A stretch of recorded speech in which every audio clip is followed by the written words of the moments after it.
भयाणं नमो जिनाणं जिया भयाणं नमो नमाय नमो नमो नमाय नमो नमो नमः नमाय नमो नमाय नम नम नम नम नम नम नम नम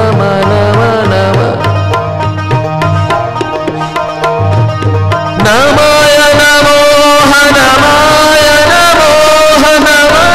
नम नम नम नम नम नम नम नमाय नमो नम नम नम नम नम नम नम नम नमाय नमो नम नमो नम जिन जिन जिन जिन जिन जिन जिन जिन जिन जिन जिन जिन जिन जिन जिन आण बाण बाण बाणं जिनाणं जिनाणं जिनाणं बाणं जिनाणं बाण बाण बाणं जिनाणं जिनाणं जिनाणं जिनाणं जिन जिन आणं जिनाणं जिनाणं जिन जिन जिनाणं जिनाणं जिनाणं जिनाणं जिनाणं जिनाणं जिन जिन जिन जिन जिन जिन जिन जिनाणं नमो जिनाणं नमो जिनाणं नमो जिनाणं नमः जिनाणं जिन जिन जिनाणं जिन जिन जिनाणं जिन जिन जिनाणं जिन जिन जिनाणं आणाय आणाणं जिन जिन जिनाणं आणाय आणाणं जिन जिन जिनाणं नमो जिनाणं जिन जिन जिनाणं नमो जिनाणं जिन जिन जिनाणं नमो जिनाणं नमो जिनाणं नमो जिनाणं जिया भयाणं नमो जिनाणं जिया भयाणं नमो जिनाणं जिन भयाणं नमो जिनाणं जिया भयाणं नमो जिनाणं नमो जिनाणं नमो जिनाणं नमाय जिनाणं नमः जिनाणं नमो जिनाणं नमः जिनाणं जिया भयाणं जिया भयाणं जिया भयाणं जिया भयाणं अभयाणं जिया भयाणं जिया भयाणं जिया भयाणं जिया भयाणं जिया भयाणं नमो जिनाणं जिया भयाणं नमो जिनाणं जिया भयाणं नमो जिनाणं जिया भयाणं नमो जिनाणं जिया भयाणं नमो जिनाणं जिया भयाणं नमो जिनाणं जिया भयाणं नमो जिनाणं जिया भयाणं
जिस प्रकार इस तप का प्रयोग मैंने सुना, श्रवण किया, बस इसी प्रकार मैं कायोत्सर्ग और शुक्ल ध्यान में मग्न बन जाऊं, यही मेरी तमन्ना है, आरजू है, हर क्षण इस अवस्था में मैं रहूं, बस ऐसे कृपा करो हे सिमंदर स्वामी।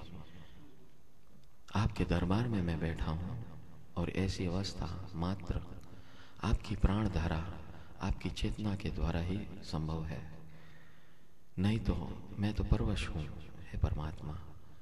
बस ऐसी निश्रा, ऐसी भावधारा मेरे जीवन में रोज बरोज मिलते रहे, हम ऐसे ही भाव में हमेशा उलझते रहे, आगे बढ़ते रहे, उल्लास उजास और उमंग हमारे जीवन में भरा रहे, वितराग अवस्था प्रकट हो जाए, सर्वज्ञ अवस्था कैवल्य प्रकट हुए। ऐसी ही कृपा करो, कृपा करो, कृपा करो, कृपा। नमो जीराणम, नमो जीराणम, नमो जीराणम। 3 बजे हम दोपहर में वापस मिलेंगे दूसरे सत्र के लिए, जहाँ पर अरिहंत बनने की फॉर्मूला इस संगीत के माध्यम से जन्म अवस्था से लेकर निर्वाण तक हम अनुभव करेंगे। नमो जी।